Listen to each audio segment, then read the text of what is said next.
I want to talk to my people. I want to talk to my brothers and sisters. We can have grace and humility in how we interact with other people. Oh, hot dog, look at you. And nobody talked about what's really happening. And let's have conversations about what truth is.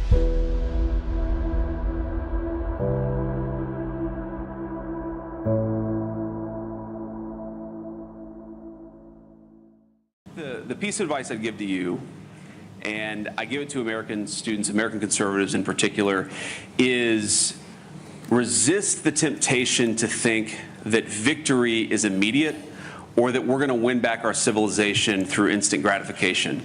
I mean, this institution was founded in 1996. It's far more influential than it was back then. But I think a lot of people, this is particularly true in the United States of America, if they see something that the administration does they don't like, they say, oh, that's not what we voted for. We're going to check out of politics. No. That's the exact wrong response. If we do something you don't like, the response should be to get more involved, to make your voice heard, and to try to push things in the direction that you want them to be pushed. Our civilization was not built overnight. It's not going to be saved overnight. And so what I'd encourage you to do is stay involved, be patient, and don't let disappointment turn to checking out of the system entirely. There's way too much of that, I would say, in the Anglo system and the American system. There's way too much, I didn't like this thing that the vice president said, or I didn't like this thing that the president did, and I'm going to completely check out. We call that blackpilling in the United States of America, and blackpilling is how you give power to the forces that are trying to destroy what our ancestors built. We need to take power back from those people and build the kind of institutions that can actually save our societies. It will not happen overnight. It will not happen in the term of one prime minister or one president, but it will happen so long as we keep our faith in God and we work hard to achieve it. That's what we have to do.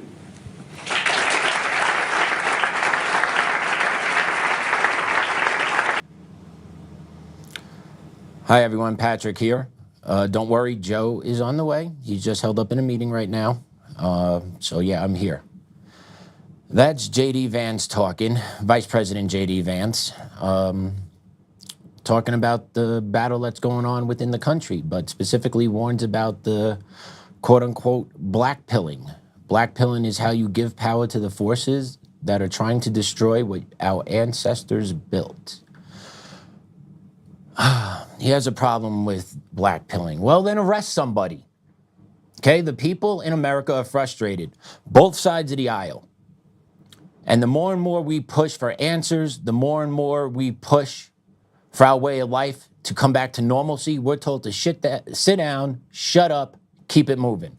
So I don't understand what he's exactly talking about here. Okay, the American people are frustrated. Okay, what arrest, what accountability that has been promised to the American people has taken place since this administration has come into power? Roadblocks every which way, right? But there is still no accountability. Ready? Election fraud 2020. Who's being held accountable? Tina Peters, 9.5 years in jail. Court of Appeals just sent her back down for resentencing. Can't wait to see how that goes. Trump's he has issued her a pardon, called for a release. Polis says, well, maybe this, that, right? All political theater, all nonsense. The American people have had it. She deserves to be released. End of story. There's enough information out there. How about the abuse of the Colorado prison system, right? Where's that investigation gone? Has that investigation been completed? Has that, right? Where is that? How come she's not been pulled to be a witness into the abuses that have taken place in the Colorado prison system?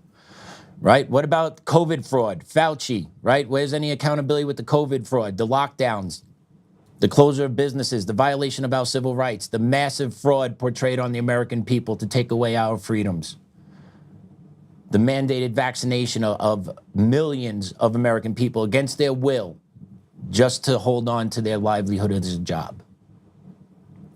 Where's the accountability there? Where's the transparency in the Butler shooting, the Charlie Kirk assassination? Where's the accountability in Russiagate? Okay, Tulsi Gabbard's been dropping bombs on social media, releasing documents talking about Obama colluded to overthrow the presidency of the United States, first term of President Donald J. Trump. Where are the arrests? Where's the accountability? War with Iran. Majority of the American people are against this war in Iran. Majority of American people want something done with the SAVED Act. And now they're trying to, you see what they're doing? Trying to get this Dignity Act, trying to slither something in here with a Dignity Act. We'll cover more about that during the week. But once again, nothing what the American people overwhelmingly voted for in this country is taking place every which way. Anyone remember DEI? We're going to root out DEI everywhere with what? With an EO? That's not enough. Where's the fight to uproot DEI and put legislation into practice, right? On the federal level, banning this. It is racial segregation. That's what DEI is. Okay, I literally got fired, literally written in court paperwork. I was fired because the district's mission of promoting diversity, equity, and inclusion outweighed plaintiffs' protective speech. If we do not need federal legislation to have protected speech in the workplace as far as equity training and rooting out DEI, I don't know what else to say. But there has been no movement, zero movement on the federal level on the DEI front. Certain states take it into their own hands, and kudos for them, good to them. But what about federally? Where is it? Nowhere to be found. Guess what's coming right back in once President Trump is out? That's coming, regardless of not if the American people want it or not. DEI is coming full-fledged down our throats. So there is nothing stopping it. There's no legislation. There's nothing being done. What about accountability, holding the judges in the court system that are harming the American people day in and day out, violating American civil rights, re-releasing criminal offenders onto the streets to reoffend, to victimize the American people? But yet these judges still collect their six-figure salaries. These federal judges still have their security details. They never have to deal with the carnage that they cause. Where's the accountability for them? Where's the talk about creating federal legislation that will allow for the removal of these judges? Where's any of this happening? Nowhere. So we talk, we bitch, we complain, and then you talk about us blackpilling. It's called reality, okay? We're not morons. Okay, we look around, we see what's happening in America, and we're like, what the hell is going on here? Why isn't this being done? Why isn't this being done? Why isn't this being done? Why isn't this being done? That's not blackpilling. That's saying, where's your campaign promises? That's all. Any movement on the border wall? I haven't heard anything about construction on a border wall going on. You know, so when J.D. Vance is sitting up there talking about blackpilling is a way to give power to forces, no, it's not. We're not giving any power. We're just calling out the blatant obvious that's going on. And if enough of us keep calling out the blatantly obvious garbage that is going on in America consistently, maybe it will break through the cone of silence that it has a chokehold on this White House. Just maybe. Because down here at ground level, the stuff we see every day that's going on, it's outrageous. And the people are going to check out. The people are going to, no, we can't check out. But the reality is you're going to lose people at the voting booths going forward. And I know the election fraud shit's a problem too that they've done nothing about. You have whistleblower testimony, you have all this shit that's out there, and yet nothing seems to move the needle. So then when you're talking about that, and I was on the phone last night with a couple buddies back in New York, and one of my buddies was talking about that, you know, Trump's driving them away from voting. And I'm like, what do you mean? I'm like, you're going to vote Democrat? Nah, I'm going to vote best candidate. I'm like, okay. I said, what's your criteria for a best candidate then now? Like, if you voted Trump last time around, what's your criteria for best candidate now? And it's the same thing that Trump ran on. He wants. He's not going to get that from the Democratic side. He's simply not going to wind up voting. And that's going to happen to millions of people across the country because they feel like they've been betrayed. Because nothing has been done to move. And now we're being saying blackpilling's the cause. No, blackpilling's not a problem here. Blackpilling is actually what happens when nothing happens that has been promised that's going to happen. And there are easy, simple solutions when you dominate Congress that you can pass legislation to get shit done, but you choose not to. Because those in charge love the chaos, they love the division because it enshrines their power, their money, their family's success. All while us here at the ground level has to deal with the fallout of their ineptitude up top. But they don't care about it because all they care about is lining their pockets, making sure they're set up, and making sure they're isolated from us on the day-to-day. Ever see a politician shopping at Sam's Club on the weekend? No. But they sit front row at the Rockies game. Right, Polish? Right, Burbert? Right? You get that stuff all going on. And then I'm sure you're not parked parked behind the left field bleachers out there either. I'm sure you got your security detail ready right there with the cars out on 20th. As soon as the game's over, whoop, whip them up, out. Make sure it's shut down. Make sure they get quick highway access. Whoop, gone, because you don't want to see the peasants. Right? Quick access. Make sure you don't see the peasants. Right? What have the American people gotten? And then Bongino calls us bitches and all this other shit online. Right? The guy that promised and put his reputation, I'm going to, right? Well, he came around 10 months later with his tail between his legs. Blackpilling. No, it's not blackpilling. It's actually just being a critical thinker and actually putting things together. And I thought about this earlier today when I was just putting gas in the car, looking at the price, like, wow, okay, gas around $3.55 out here, all right.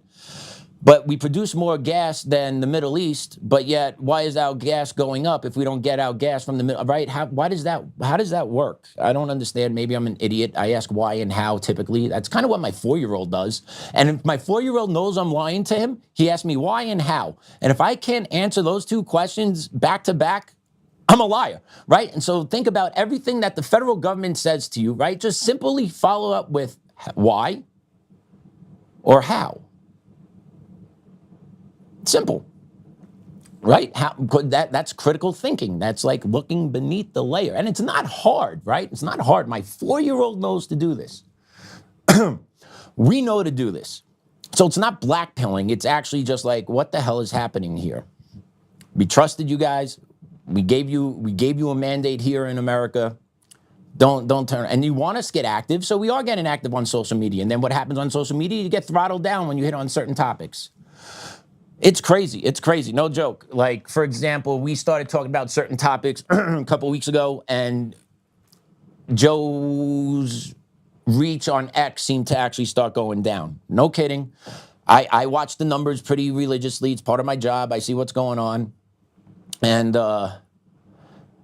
we've had some clips that get 10,000 views, right? Then slowly 8,000. Now we're down to maybe 1,000, right? So it's been a slow throttle over the past month, I would say. But what was funny is during the middle of that throttling, Joe actually posted an apology to Kash Patel about some information Joe heard about, and he just wants to say, sorry, I was misinformed, right? Issue an apology to Kash Patel. That thing got 125,000 views. Right? They control the narrative whenever they want. And that's X, right? Whose platform is that? Elon Musk. Elon Musk talked about launching a third party a while ago. Whoop, where was he coming this past January? Right there, back. Oh no, we're back home in the Republican side, right? So like, yeah, the American people, what's going on here? What's going on here? I don't know how and why. Black pillar. Nope. Truth seeker, reality liver, American, right? Like, that's simply what we all are for the most part. And we just look to understand. And when we don't get the answers, but yet online, you can find all these other different people that are doing the research, investigative reporters, influencers, whatever you want to call them. But their documentation, their storytelling make a lot of sense in different lanes, right? But yet our government is just lip tight and quiet about so many things that us, the American people, want an answer for. Blackpilling. So yeah, we do have a guest today. Doc Pete Chambers, running for governor in Texas. He is being very kind and patient, waiting for Joe to join us, which should be momentarily soon. But before Joe hops in here, we're going to move ahead a little bit in the show. I don't know if you guys have heard recently or not. There's been a ceasefire, allegedly, in the Middle East with Iran, U.S., and Israel. But did we really have a ceasefire? Play cut one. See one? Bombing Hezbollah in Lebanon. And as you mentioned a moment ago, breaking right now, Iranian state media says Iran is closing the Strait of Hormuz again in response. So I'm John Roberts in Washington. Sandra, I take it that threat is not going to go over well with President Trump. Yeah, we've got the latest on the market movement because the markets are tracking all of this. I'm Sandra Smith in New York. So, John, this is America Reports, and President Trump is telling the New York Post top officials, including Vice President J.D. Vance, could be heading to Pakistan for talks very soon. So yeah, overnight, early this morning, agreement was reached upon, ceasefire for 2 weeks. return to your neutral corners. Let's open up the Strait of Hormuz. Let's get global energy moving through the strait out all over, right? There's been shortages in Asia, Thailand, Philippines. I know some nations have actually started to regulate what days of the week you drive your car on, kind of like what happened back here in the 70s. But yeah, so we had a pause. And then if you heard the very beginning of that clip, Iran shut down the strait again today because Israel's attacking Lebanon. Ceasefire is agreed upon. Cool. Open up the shipping lanes. Let oil start flowing again. Let natural gas start flowing again. Maybe we don't have a food shortage come the fall harvest because there's no fertilizer, right? Hopefully that doesn't happen. Prices ain't gonna spike through the roof. Within a couple hours of that happened, carpet bombing, I believe, apartment buildings in Lebanon from the videos I was seeing today online. But then, if you put this post up, this is from Al Jazeera, so take it for what it's worth, but I did verify this through other sources, including Reuters and others, but Israeli Prime Minister Netanyahu supports the 2-week ceasefire announced by U.S. President Trump, but says the pause does not include Lebanon, despite Pakistan saying it does. What is this guy's problem? You have a chance to stop it. You have the chance to stop the carnage. You have a chance to stop your nation getting bombed. Okay, but there's a massive censorship in Israel, but Israel's getting smacked with Iranian missiles. Okay, that's happening too. Israeli citizens are dying, and they don't want this. Joe said it, I agree with him. I've seen they do not want this war either. But yet they're pawns in the game, right? Because Bibi's under indictment, right? He's facing charges in his home country. No one talks about this anymore, but don't forget, Bibi's facing corruption charges in his own country, right? What better way to prevent facing those charges than to make sure you have chaos all the time? Has anyone not put this together yet? Has no one put this together yet? Right? Bibi's facing charges. And also, let's not forget, the judge overseeing his trial was killed bicycling, I think 2 or 3 months ago. Story really never got much traction, but that happened as well. So if that happens, this guy just wants to go off the rail. We have peace talk. No, Lebanon, no. Hezbollah over there, no. But yet the bombings I see seem to be taking place in cities and places where people are working and living. Tells me this guy wants to just invalidate this peace agreement, this ceasefire, and just have all hell continuously breaking loose. It just never stops. You have a chance for a break. Take it. See what happens. But they don't even give a couple hours before. No. Lebanon doesn't count. Okay. Who is dictating what goes on our foreign policy side? It's beyond frustrating to watch all this every day. It really is. So you have that stuff going on in the world. Here we're still fighting the cultures war every day on the battlegrounds because our federal and state leaders, depending where you live, are doing nothing to fight DEI, or they're actually encouraging DEI, right? Very few states are doing something to fight back against the leftist agenda, illegal immigration, right? DEI on different state levels, right? But take a look at what Mississippi's doing. Mississippi. Proposals, you are proposing a bill to make illegal immigration a state crime, basically make arrest in the state of illegal immigrants without federal oversight. What is the state auditor, why is the state auditor interested in that issue? Yeah, I'll tell you, we did an analysis last year and found that state taxpayer funds actually go to a variety of different programs that benefit illegal immigrants. So healthcare programs, education programs, of course, criminal justice costs are driven up when an illegal immigrant in Mississippi commits a crime. We found that the state spends about $100 million each year on illegal immigration here in Mississippi. And so that money really needs to be going to teachers' salaries, cops' salaries, tax cuts, roads and bridges, the stuff that makes our lives better. So how do we crack down on illegal immigration? Well, we need to be helping ICE and helping our federal partners do their job and enforcing illegal immigration laws here in the state of Mississippi. What an idea. The state of Mississippi is looking to make illegal immigration a state crime and will arrest you and then throw you to ICE. Wow. Doesn't that seem that should be a logical logical process for all other 49 states to follow? Or a process that our federal government can just come down and just slap that into law?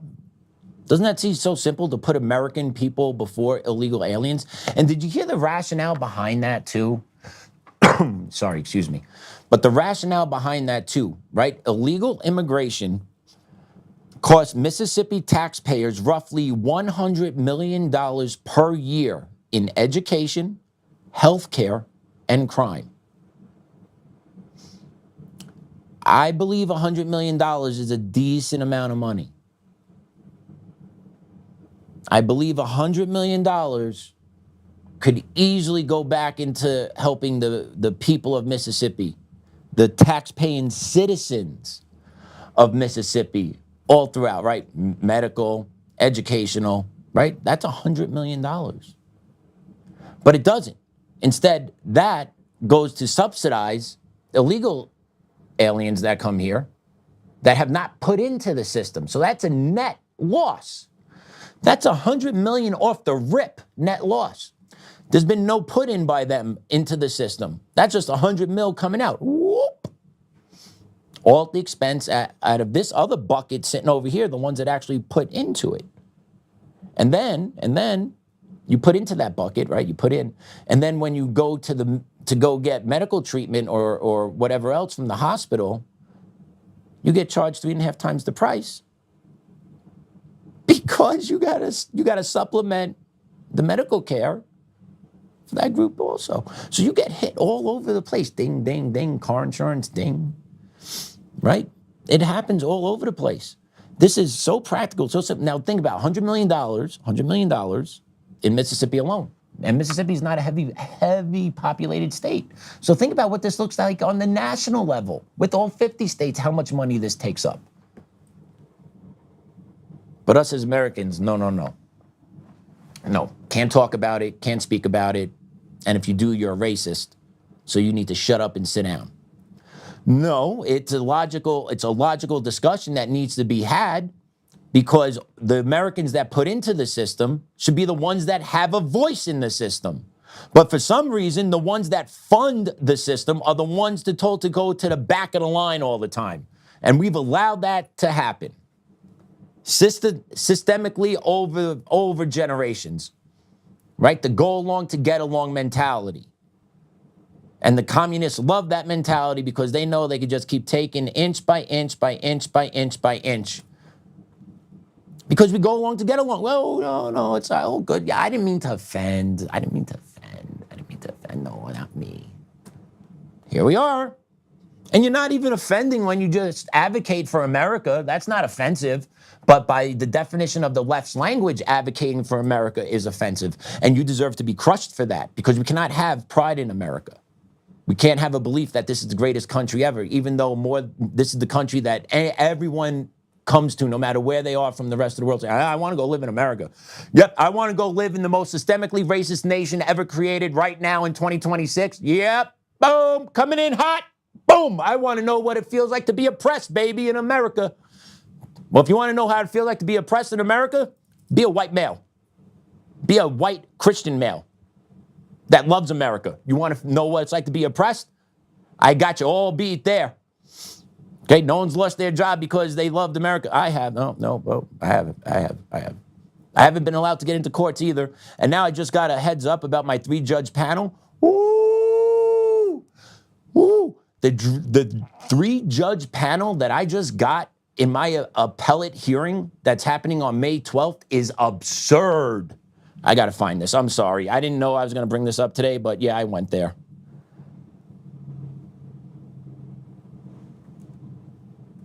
I got to find it. Here it is. Hold on. Okay, so I have Judge Scott M. Matheson, Jr. He was appointed by President Barack Obama in 2010. Ideology, he's a liberal, left-leaning. He is a Democrat with a background in Democrat politics, former U.S. attorney under Clinton and Democrat candidate for Utah governor. He is generally considered one of the more liberal judges on the 10th Circuit. That's one. Second judge, Judge Nancy Moritz, appointed by President Barack Obama 2014. Ideology, liberal, left-leaning. She previously served on the Kansas Supreme Court and is viewed as a reliable liberal vote on the 10th Circuit. Hey, that's 2 out of 3. Can I go? By the way, there's 12 judges. There's 12. Hold on, it gets better. There's 12 judges on the 10th Circuit Court of Appeals, federally out here in Colorado. There's 12 judges. Every appellate case gets a 3-judge panel. The makeup of the courts is 7 Democratic appointed judges, 5 Republican appointed judges. You heard my 2 so far. We got number 3. What do you think here? Judge number 3, Veronica S. Russman, appointed by Oltmann President Joe Biden. Liberal, left-leaning. She's a former public defender and is considered one of the more progressive judges on the court. So I am 0 for 3, baby. I have not one conservative judge that will be hearing my oral arguments on May 12th. Let's go on. This is all through Grok AI search, by the way, right? This is not my personal opinion. I want to make sure we all hear this. I'm sorry in case this gets queued up anywhere. This is all from Grok AI. This is not Patrick Hogarty speaking about the judges in front of him. This is according to Grok AI search. Just so we all know. Okay? According to Grok AI, this panel is one of the least favorable possible draws for a First Amendment challenge to a school district's DEI enforcement. Conservative or parental rights groups often describe panels like this as stacked on educational culture war cases. So that's what I'm going up against. They lied to me about why they fired me. They said they admitted to in court paperwork that diversity, equity, inclusion outweigh my protected speech. This all took place during a professional development training where I was told to speak my truth.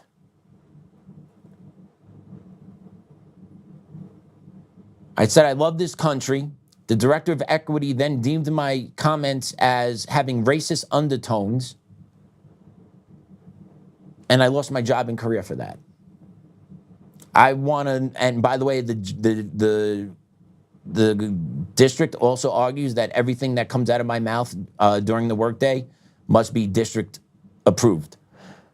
So when I was asked a personal question of how I identify, and I stated I'm an American that loves this country, that was against district policies, what they're arguing. Just so we're clear. It's not part of their job duties. Do we hear how absurd that sounds? But yet when they fired me, they didn't have the balls to say that to my face. They knew they couldn't say that to my face. So here we are going through the court system, and the lower level federal, Regina Rodriguez,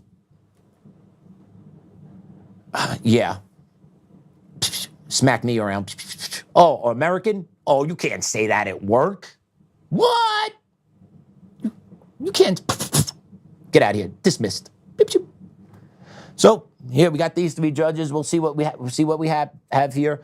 The case is really a no-brainer. Anyone in America would understand what happened to me. It's work retaliation, First Amendment. Everyone understands it. Even liberals that have heard this story from me are like, wow, you can't fire someone for that. I'm like, no shit, but I haven't even been able to get into the courtroom for 2 years because the court system is corrupt as shit.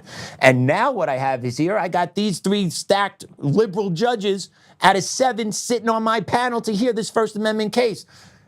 I asked Grok, what were the chances of getting a stacked panel like this? 1 in 220, 0.45% was the chance of pulling a judge panel to hear a First Amendment case like this out of the 10th Circuit that is supposedly randomized. Totally random, that the slam dunk of all slam dunks, civil rights, work retaliation cases against equity and DEI has to go up against the 3 most liberal judges on the 10th Circuit Court of Appeals out here in Colorado. But that's just random, not by design. Absolutely amazing. Absolutely amazing. So yeah, that's where I'm at with that. That's where I'm at. I don't even know how I got there, but I got there, right? Oh yeah, because the federal government has done nothing to protect the regular American from suffering under DEI. They've done it's not even a conversation anymore. Has there been a conversation? Have you heard any chirping about, oh, we need to outlaw DEI, we need to make sure critical race theory? It's racism. It is practicing racism in schools. That's what CRT in DEI is. It is practicing racism in schools. But you think any leaders are doing anything about it at the federal level to make sure that is knocked off? Nope. Anyone passing laws about transgenderism and eliminating boys in girls sports? Nope. Anyone doing about election fraud? Nope. Everyone's just sitting on their hands and asses. I'm glad Mississippi is doing something. Maybe Mississippi is a state people should consider moving to. Mississippi just made it to my list. Just because, hey, why not? Why not just get a bang for my buck as an American taxpayer? You know what I'm saying? That's where I'm at. And as we go forward, right, and we just talked about the transgenderism, and I don't know if you remember this, but a week or two ago, we played a clip where there was a college athlete testifying at a House hearing. I forgot what state it was in, but we played it here on the show. And the politician that was the Democrat politician, but of course, was questioning the young female athlete about her heart and her desire of being a woman athlete, her competitive spirit. And I'm like, holy shit.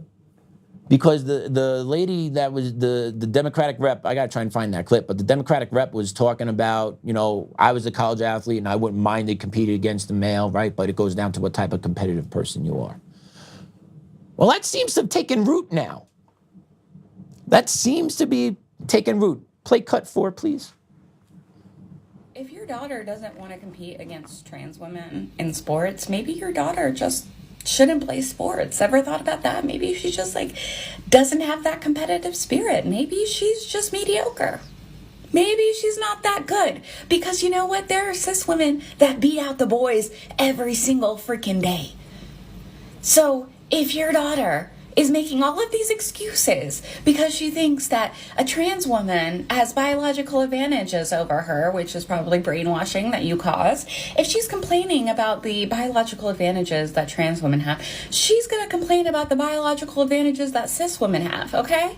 What if there's a cis girl on her team that's 6 feet tall? Is she going to complain? What if there's a cis girl on her team that has extra large feet and so has great balance? Is she going to complain? What if there's a cis girl who has extra long arms? Is she going to complain? She's going to complain about every damn thing, okay? So maybe it's time to hang it up, okay? Accept the mediocrity and go on to play piano or something like that, okay?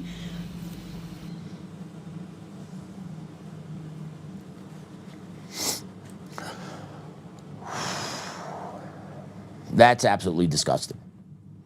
How about she's a woman, she deserves to compete against other women. And if other women are taller or stronger than her, so be it. They're genetically equal.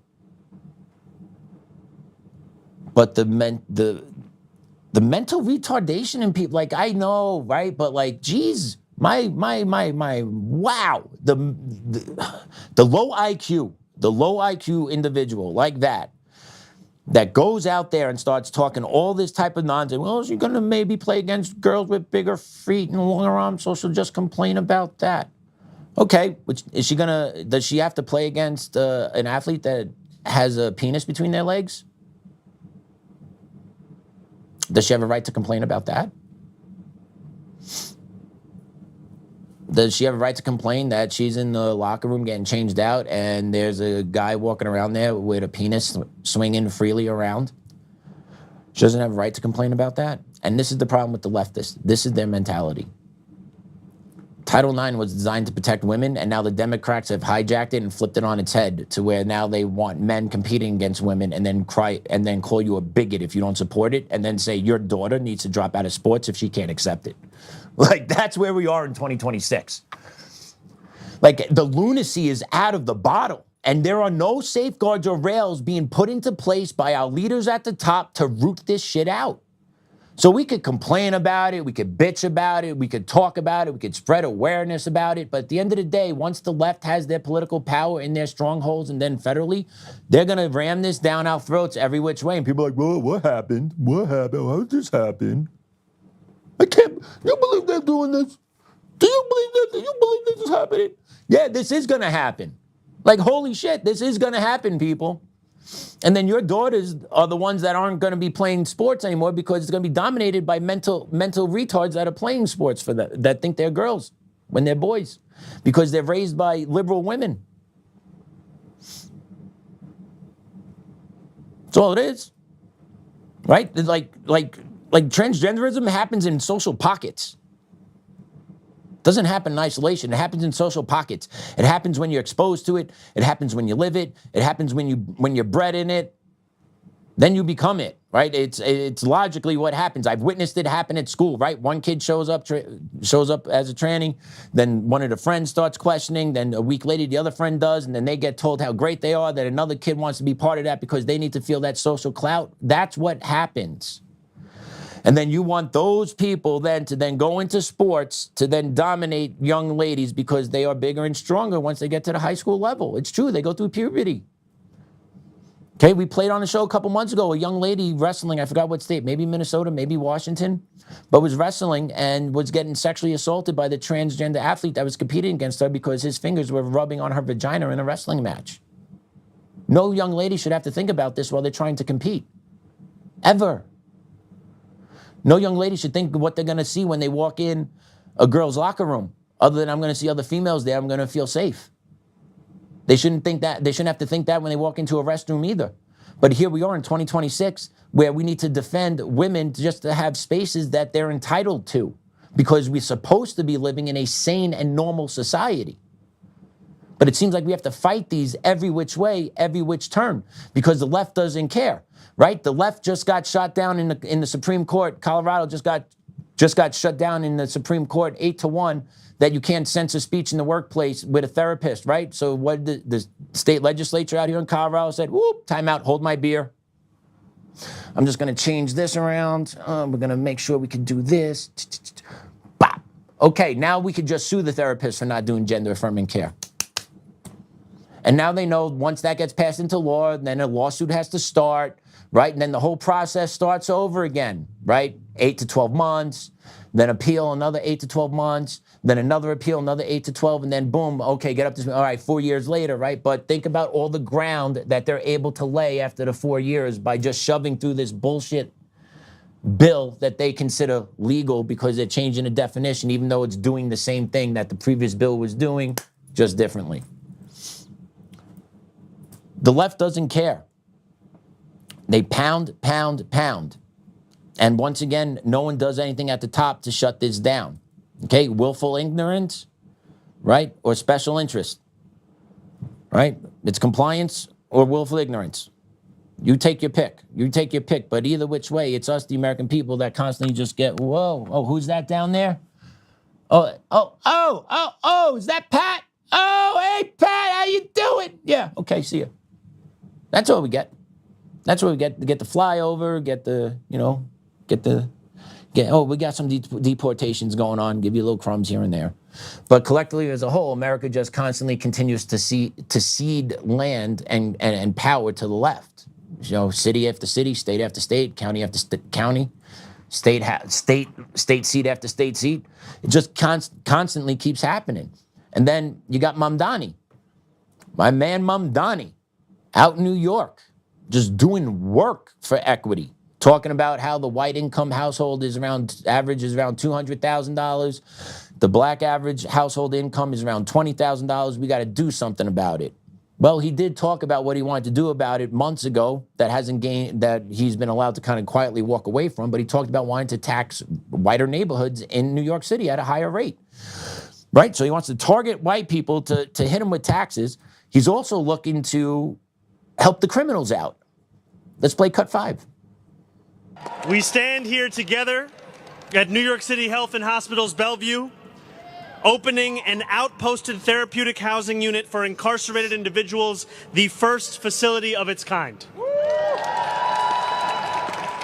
I am deeply grateful to the many advocates and activists who have fought tirelessly to advance a more just and compassionate approach to carceral care. And I want to thank the district attorneys, public defenders, and judges who are doing the work to speed case processing and reduce our jail population. I am also proud to be joined here by our public advocate, Jumaane Williams,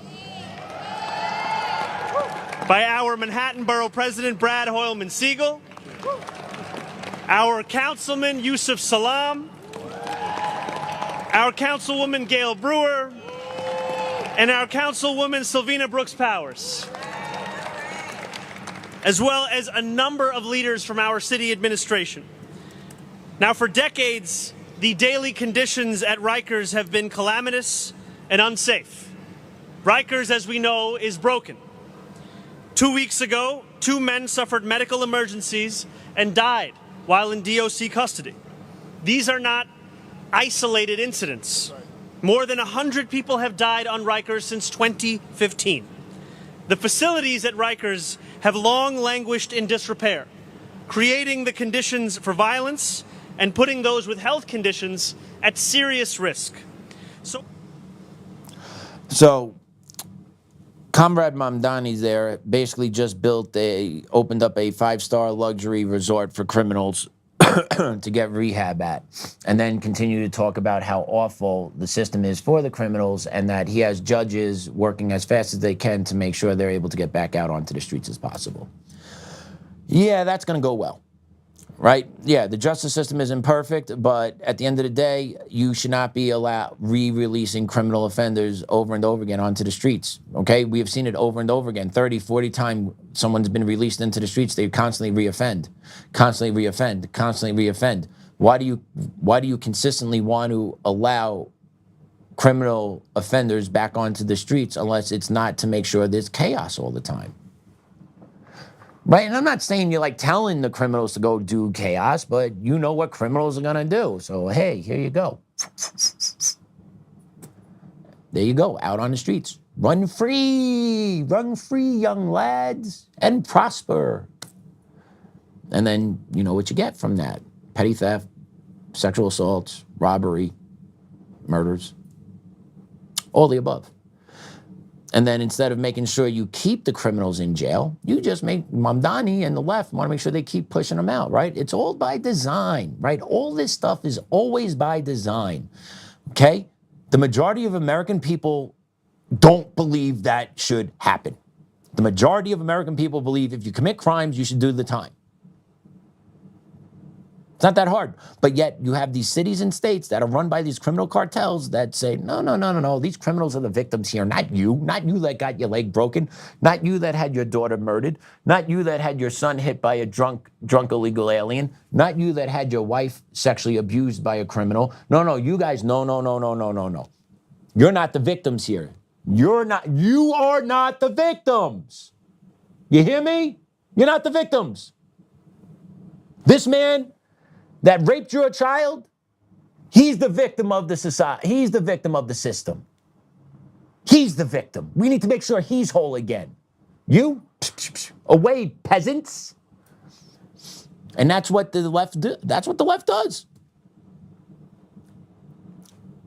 Social justice. Equity. It's all about targeting specific groups of people and taking what they have and making them victims in their own society to make sure others get what they have had. That's all it is. That's what the left does. Communism 101, right? Create these divisions, right? Create all this, take from yours, eventually force the drawdown, force the fight in the streets, force the shock troops to come in, right? Force it all, all under the guise of equity and social justice. That's what they do. And take a look what Massachusetts is doing. what they just did, okay? Once again, this is the Northeast quadrant, right? The real beginning of our nation, if you think about that, East Coast, but specifically the Northeast. New York was an important harbor, right? You had Ellis Island, you had New York City, where everyone would just get dropped off at the right there on the docks and go. And then you had up north of New York City, you got Providence, Rhode Island, you got Massachusetts. You have that Northeast Connecticut. You got that Northeast corridor that where a lot of the good of this nation originally came from is now simply overrun by communist filth. Check out cut 6. When you talk to the governor talks about what's going on in her state. She says Massachusetts is not a sanctuary state, but Boston's a sanctuary city. Do you think that the state is operating like a sanctuary state at this point? 100%. And that's one of the frustrating things for us. And what I'd say for the governor's office is we've had individual law enforcement agencies and state agencies reach out and say, hey, we want to turn this individual over to you. They're wanted for murder in El Salvador. So how is, or like the sex offenders you saw today, they're already known registered sex offenders on the Massachusetts probation rolls. Why would you not turn someone over that's been previously deported? To me, that just makes no sense. And again, like the person we arrested that was living across the street from a playground. So you have a deported sex offender that the state knew about living across the street from a playground. Tell me again, blue cities and blue states support the American people and care about you. Tell me how this is going to be any different when they come back into power. Okay, just to understand that, the Massachusetts governor, Maura Healey, was fully aware that there was a criminal, illegal alien, pedophile living across the street from a playground and did not cooperate with ICE. How much disdain do you have for the American people? How much do you care more about your principle of communism and the principle of that than you do the citizens you're supposedly sworn in to protect? Or do you see your citizen just as equal as an illegal alien? You believe they are one and the same? Because that's what the left really does believe, is that there is no difference between an American citizen that's been here or a criminal illegal alien that's been here. And in most cases, they believe the criminal illegal alien's a little bit higher, hold them in higher regard than the American citizen, because the American citizen has been responsible for the oppression of those people. So in reality, she actually probably wants to see an American child raped by a criminal illegal alien because that's a form of payback. Why else won't you cooperate to deport someone like that out of your city or state? Thank goodness the Trump administration is in charge of ICE, and they're actually like going to do this stuff. You think the Biden administration, you think whoever's coming in next? No, they're going to disband ICE. They're going to boot ICE out. They're going to arrest ICE agents. Are you for real? You know the pain that's coming for ICE agents under the next regime? It's going to be absurd. It's going to be Nuremberg 2.0 here in America for ICE agents. Are you kidding me? They're going to put all of them up. They're going to charge them with all different types of shit. Hate crimes, racism, violation of civil rights. Watch. They're going to do it all to them. Then they'll throw them in jail. Then they'll go after their families. They'll go after their houses. And guess who will be living in them? The criminal illegal aliens that they tried deporting. Transfer. And that would be the reparations to the criminal illegal aliens, right? Because there's already been talk about that, right? You've heard about it out of Minnesota, Minneapolis specifically. They're talking about offering reparations to the criminal illegal aliens that were offended by the massive ICE deportations that took place up there, that they were scared, right? They couldn't go to work, so they couldn't pay rent. So, right, Minneapolis is paying, Minneapolis is going to be paying their rent, back pay their rent because they couldn't go out. They're going to make sure they get compensated for the trauma that they endured. If I'm in Minnesota, I'll be pissed. I'm an American, I'm pissed. But if I'm in Minnesota, I'm more pissed that you just simply don't care. And all that money that they continuously pay out to these illegal aliens, where does it come from? It doesn't come from illegal aliens putting it into the system. It all comes from the backs of us. It all comes from the backs of the Americans that work their asses off, work their asses to the bone, make sure they pay their taxes on time because they know the full weight of government would come cracking down on their head if they didn't. That is the sad reality. That's what I get as a taxpayer citizen. I don't get access to the courts. I don't get a fair hearing. I don't get to say I'm an American and proud American and keep my job. But as an American, I make sure I know that the IRS and the federal government come crack down on me if I'm off of my taxes in a couple of weeks. Actually, next week, shit. Good thing I did them already, right? See, I did them already, right? Because I know better, And it's bullshit. We shouldn't be paying taxes. I'm conditioned to pay taxes. I don't get a damn thing for the money I put into this country, except to be told I'm a racist, I'm a piece of shit, I deserve to lose my job. What else? We could bomb the shit out of anybody we want. You can't say anything about it. We can censor people. You can't say shit about, right? The whole 9 yards. What do I get for it? Get nothing. Get more gray hair every day. Get aggravated. Walk around pissed. My wife's like, you guys stop being angry all the time. I'm like, I can't turn it off. This is like therapy for me. It's crazy. I'm like, I can't turn this off. And then I literally just found out today my 3-judge panel, and I'm like, yo, come on. Can I get a reprieve somewhere? And then it dawned on me. And I got to remind myself of this. God wants to hear my case.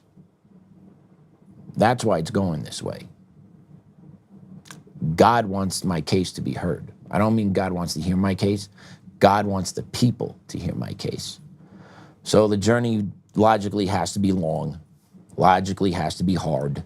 I don't want it to be long. I don't want it to be hard. I think it's been long already. But in God's time, man, this ain't long at all. God's got eternity. Right? So like, a couple of years isn't that long. That's like a blink of an eye for God. Oh, wow. What is this, 200 AD? Okay, blank. Oh, where am I? 1000 AD? Boom. Where am I? Renaissance? Boom. Oh, 2026, they're coming to the moon again. Right? Just like, yeah, all in due time, right? But it's gonna give the platform. It's gonna put DEI at the forefront eventually. Up on the constitutional level. It has to. Right? That's how I have to view it. That's the way it's got to be. I just got to remind myself every time when I get frustrated that it's part of God's plan. I've done all I can do. I have gained legal counsel. We have filed suit. I have done everything I can do. It is out of my hands until it's not. And that's up to God when that's going to happen. Tells me he wants it to happen. That's why he's making the road so hard. He's teaching me patience. He's teaching me patience and kindness and grace and humility. Yeah. And speaking of all this, right, we're talking about how Minneapolis is hitting back the illegal immigrants with reparations. Well, we got the concept of reparations coming back to Congress.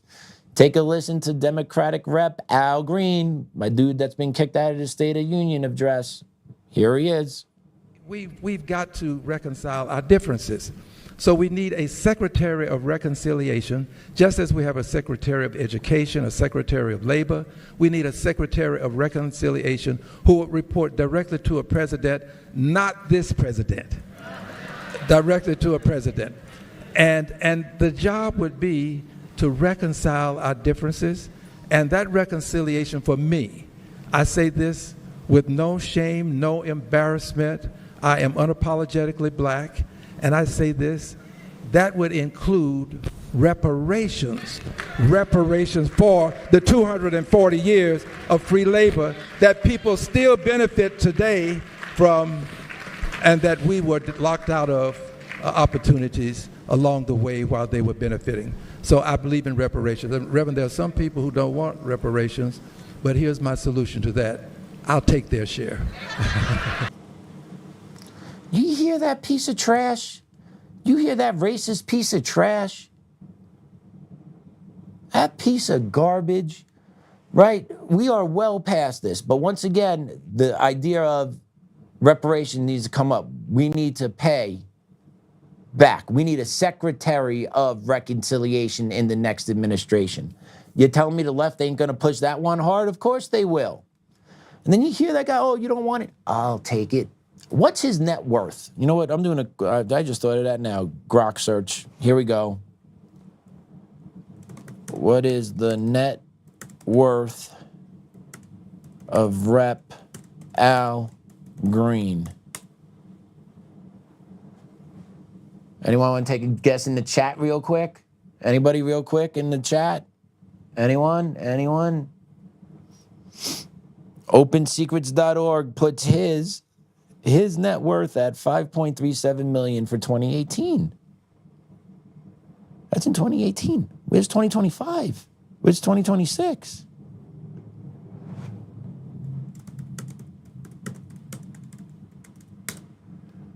And this guy's gonna sit up there, multimillionaire, snake, disgusting piece of shit.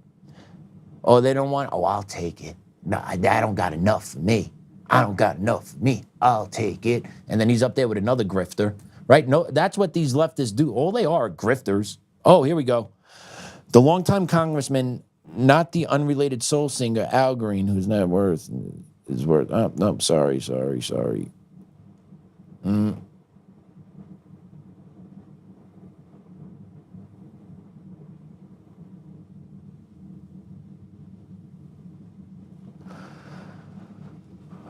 In 2025, he's around $10 million, according to several 2025 media and summary sources published mid-2025 or later, estimate Rep. Al Green's net worth at around $10 million as of 2025.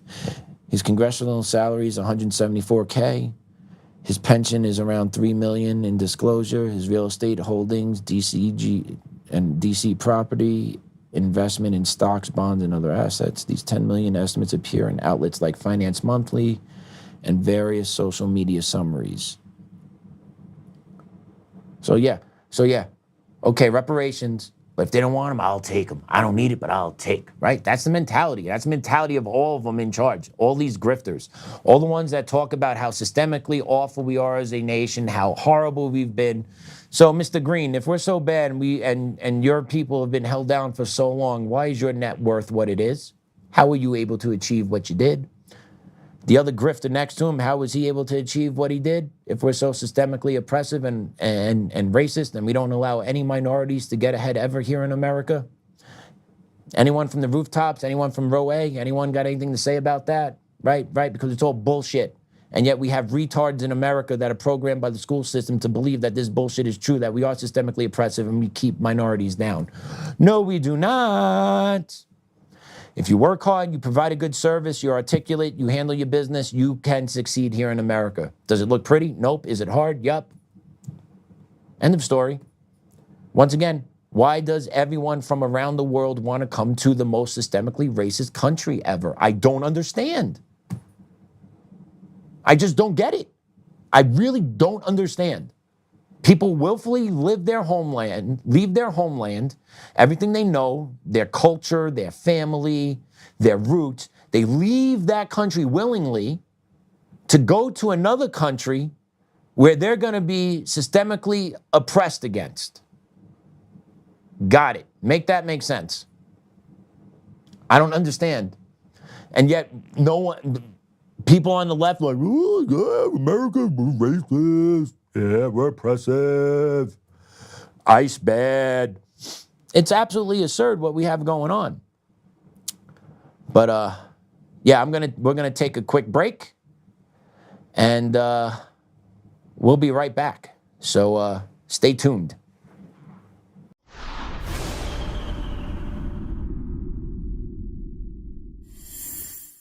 Hi, I'm Joe, Supreme Leader of DCF Guns. What is DCF Guns, you ask?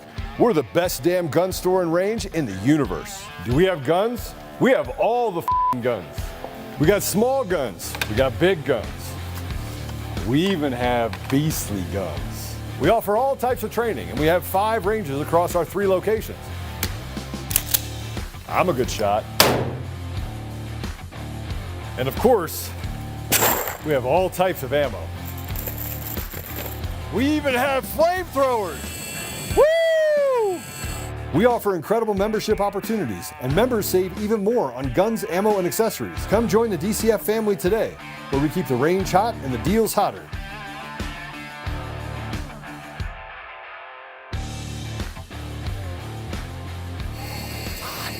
It's hot. In every thread, in every stitch, Honor-Bound USA weaves the fabric of the American spirit. It's not just apparel, it's a testament to God, family, and country. At Honor-Bound USA, we're a family of patriots who put our faith, family, and America first. When you visit our website, you'll find a line of products that embody our commitment to pray, stand, speak, and act. As the official site for the Untamed podcast, all of our products proclaim speaking the truth with courage. We also have the powerful documentary from Professor David Clements, Let My People Go. Identify yourself as one of the few who are willing to stand for what they believe in. Join the Honor-Bound USA family today. Wear it as a badge of honor, commitment to the values that shape us, and a pledge to the bright future we will build together. Because when you're honor-bound, you're not just wearing a brand, you're embodying a lifestyle.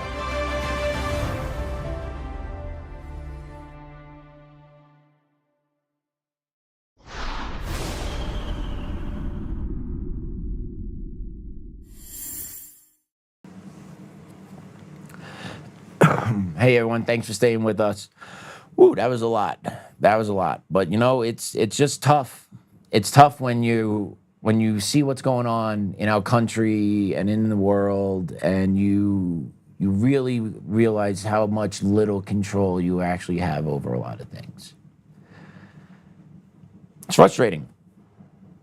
And I just appreciate you staying with me today, allowing me to vent and just freely talk about topics that are on my mind, right? I'm still waiting for Joe to hop in. Unfortunately, our guest, Doc Pete Chambers, had to go.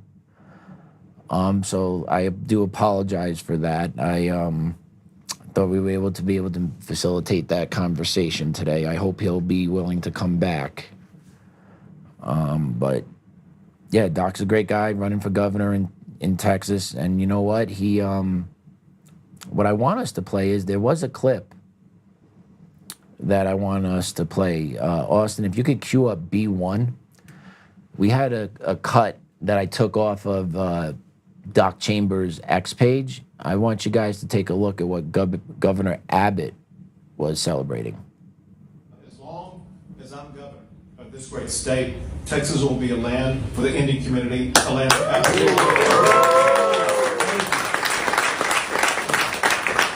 and we will continue to celebrate Diwali here in the great state of Texas. So happy Diwali, everybody. Happy Diwali. Okay, yeah, it's Governor Abbott down in Texas talking about Texas will be land for the Indian community and celebrating Diwali. And that's a conservative, guys. That needs to send red flags every which way. Okay, and if people haven't been paying attention, I know Texas is a big state. I know it's massive. But they do have an immigration issue going on of Muslims and Indians in Texas right now. And it seems like the governor is supportive of this. So, or at least partially supportive of it. I've also seen videos of pushing of Islamification of areas in Texas going on.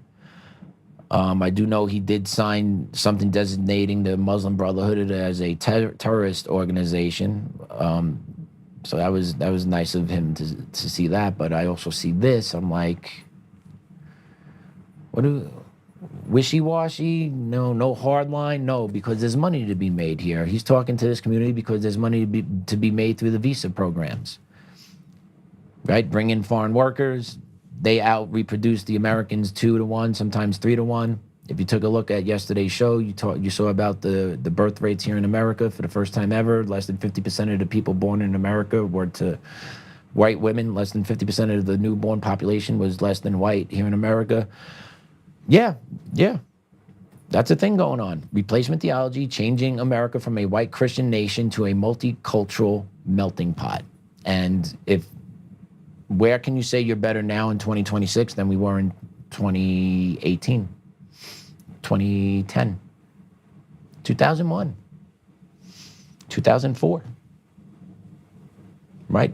There was a unifying American culture, but that doesn't exist anymore. The unifying American culture has been washed away. And it's been done in a lot part because we've allowed this type of unchecked migration into our country. And then when we do say, no, we can't do something, then the ACLU, no, you can't do something, then the ACLU comes in, they slap you with a civil rights lawsuit, and then the radical judges rule in favor of the ACLU, which then basically takes away the rights of Americans and gives them to foreigners. It's the most absurd thing I've seen. It's crazy. We covered, what was it, the story yesterday, I think it was? There's a story the other day. Oh, no, it was that the ACLU fought for slaughtering animal sacrifices in the houses in Hammerak, Michigan. That's what it was, right? So like, what? Yeah, and they argued religious freedom under that, right? So just think about what the context of religious freedom and how could it be weaponized against American cultures and American values. Think about that. And that's what the ACLU does. And then the ACLU does, no, this is all about inclusivity and that everybody, yeah, bullshit. It's about eroding the American values. It's about eroding American principles.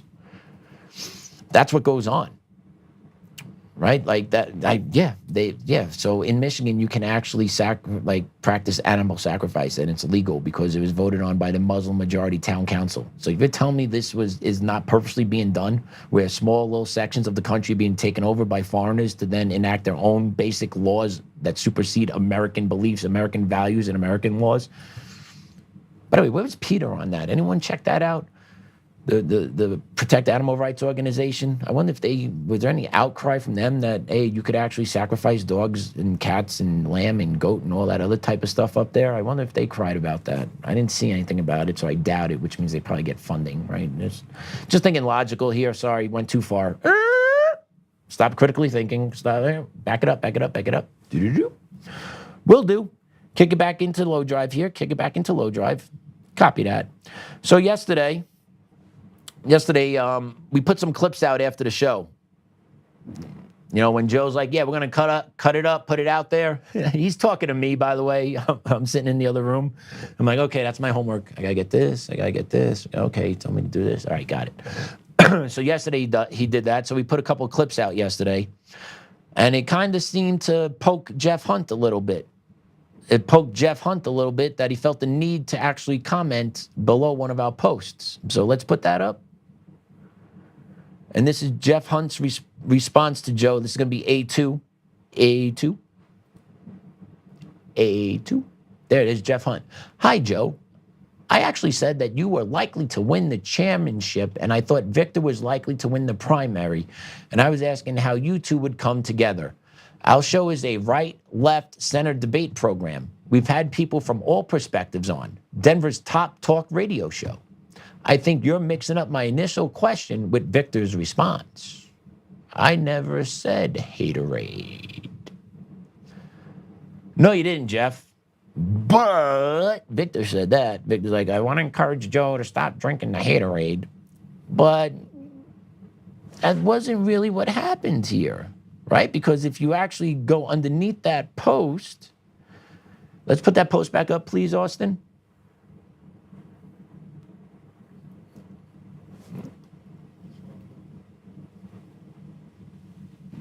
You're okay, but Joe commented underneath it, and I believe in being all transparent here.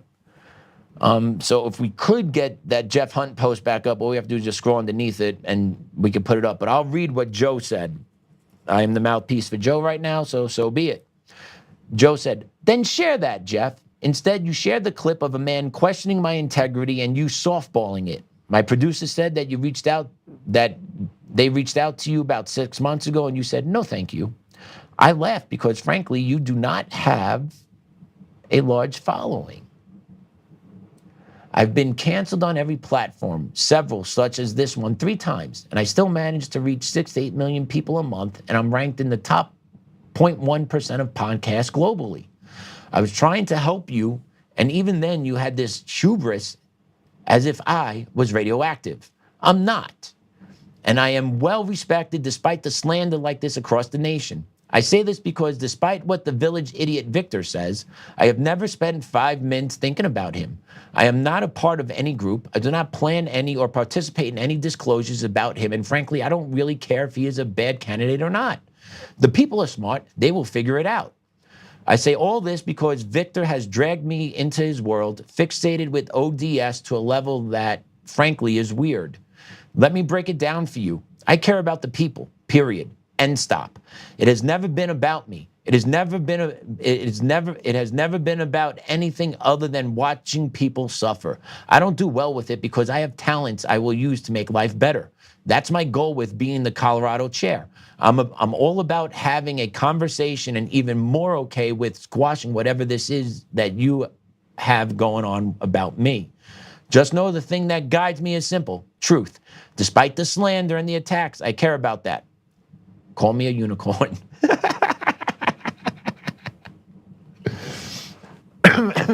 So true. And Jeff Hunt, bullshit. You did not, your clip that you put up with that, no way, no how, framed anything other than a way to come out against Joe. No way. Can't frame it any other way, buddy. What you framed there and how you framed that question and right into Victor's answer, bullshit, liar. Good job, Joe, correcting that on the stands. Good job, buddy. Proud of you. But I expect nothing else from Joe. That's just the reality. I expect nothing else from Joe is that he calls bullshit when he sees it and he brings the receipts along for the ride. And people hate that, right? Because that's the hard part when you get into debates with facts and then with your statements, you have the facts and then you bring the receipts behind it, right? That really pisses people off because then you got nowhere to go other than to character assassinate. Because you can't win an argument with someone that's fully prepared, that has the data to prove that why they're right. You lose every time. So what do? You assassinate. You go after character.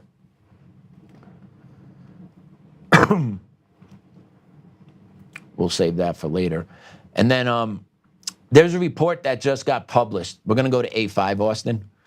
There's a report that was just published from the Colorado Chamber of Commerce. Let's put this up real quick. This talks about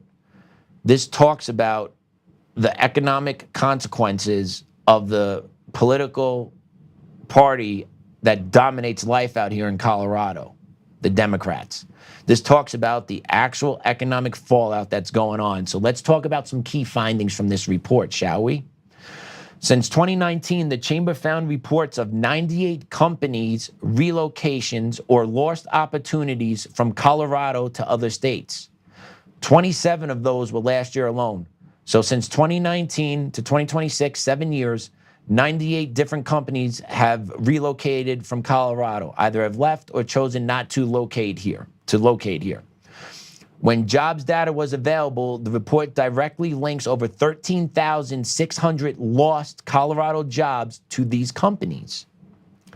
Texas is by far the greatest winner when it comes to attracting Colorado businesses. Overall, 21 companies chose Texas to relocate to.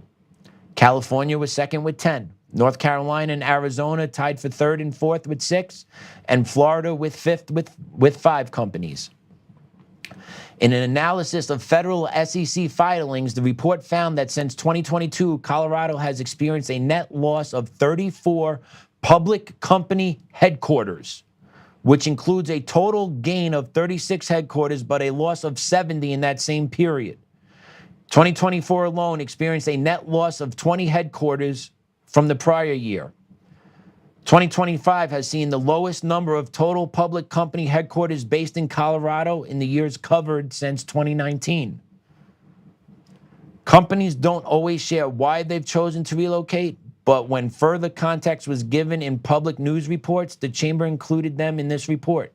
Factors mentioned as to why relocation occurred include more favorable business climates in other states, specific tax or regulatory policies, and talent pool availability.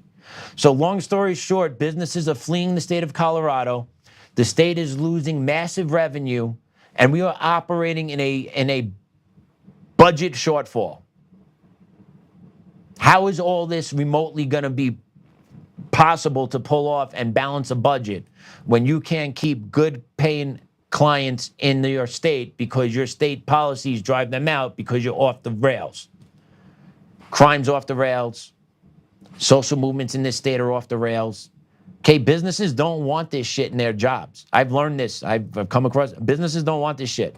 Businesses want to make money as easily and as efficient as possible with helping as many people as easily as possible, right? Just make everything smooth and easy, improve life, make things better, easier transactions. Colorado doesn't do that. Colorado regulates and taxes the shit out of you, slows things down, government oversight, right? That's all purposely done to make sure your business doesn't have the chance to succeed.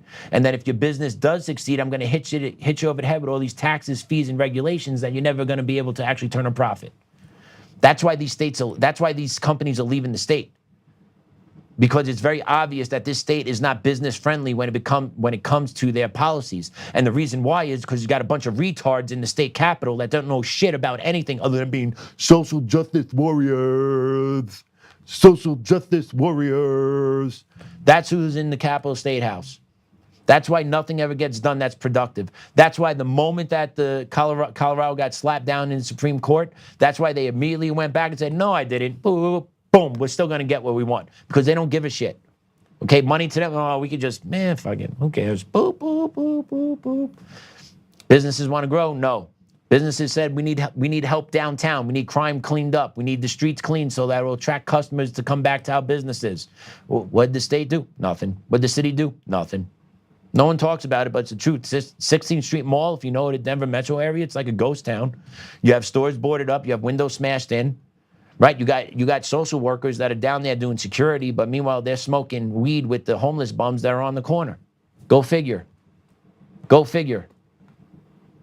All while the American taxpayer can't access a good part of the city because they don't want to put themselves in a possible dangerous situation where the police won't support them.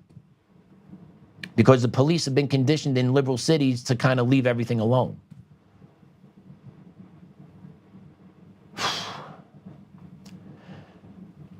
Yeah. This was not how I planned the show to go today. I planned for Joe to be in chair. I do apologize, but this is how it went. So thank you for staying with us. I'm going to pray us out right now. So in the name of the Father, Son, Holy Spirit, amen. Dear Lord, thank you for the pleasant surprise of hopping in the chair today and vent my frustrations to the public. Thank you for that opportunity and the freedom to still do that, Lord. I appreciate that. Thank you, Lord, for America First Legal, the law group that has chosen to take my case on and represent me in this long legal battle against Cherry Creek and through the corrupt judicial system. Thank you for that opportunity, Lord. That is a tremendous lifeline that I couldn't have asked for anything more from. Thank you for that. Thank you for my family. Thank you for my son. Thank you for the life that we still have together. Dear Lord, please give our leaders the courage and the heart to make good and difficult choices to restore law and order to our once great society. I have not turned my back on you, Lord. Please don't include me when the wrath comes for these people.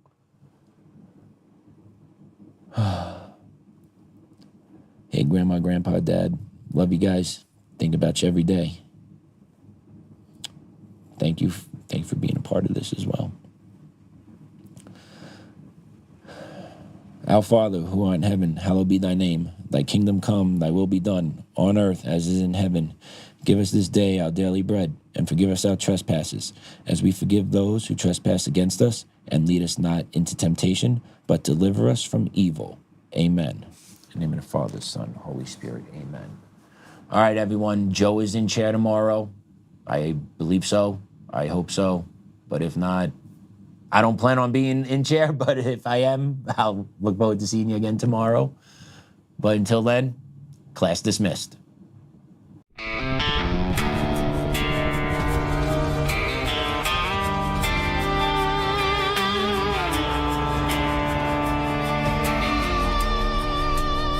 Rise up untamed in the heart of the fight where the wild ones roam, Joe. strong. From conservative daily to this untamed fire, we shatter the silence, lifting spirits higher. No chains can hold us, no lies can prevail. Authentic and fearless on this rugged trail. Patriots gather under stars and stripes. Untamed nation, igniting the nights. Untamed nation, let the truth roll out in this land of the free. Standing proud from sea to shining sea, we won't back down. Catch the fire, wear the crown. Untamed nation, it's our battle song, motivating hearts where the brave belong. Yeah, untamed and wild, forever strong. Play it again all night long.